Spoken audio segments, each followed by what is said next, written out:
ဟာရဓာတ်လည်းပြေဝအရသာလည်းရှိသလိုတဏီကုံခွန်အားပြေပြီးဘိုက်ပြေနေစေမဲ့စိတ်သားကလပဲဟင်းလေးပါ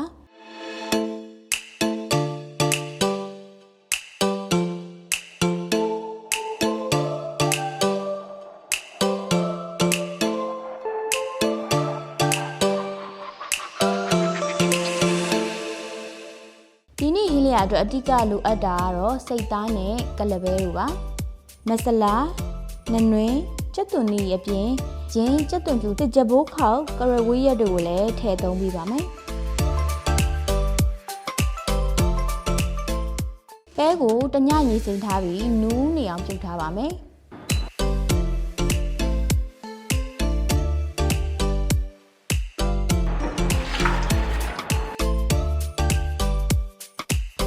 စိတ်သားကိုလည်းနူးနေအောင်ရှက်လက်ကာရည်လေးနဲ့ကျိုးနှက်ထားမယ်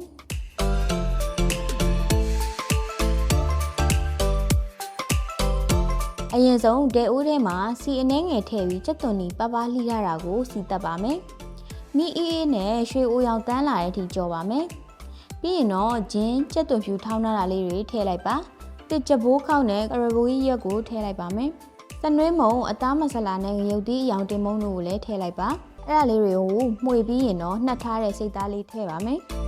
။ရေနှဲငယ်ထွက်လာတဲ့အထိလုံးပြီးတော့ချက်ပေးပါမယ်။သားရောပဲပါအီလေးနဲ့ရတာဝင်သွားအောင်ပေါင်းအိုးလေးထဲပြောင်းထည့်ပြီးနူးအီနေတဲ့အထိထပ်ချက်ပေးလိုက်ပါဒါဆိုရင်တော့နူးအီပြီးရတာပြေးသွားတဲ့စိတ်သားကလပဲဟင်းလေးအဆင်သင့်ဖြစ်ပါပြီ။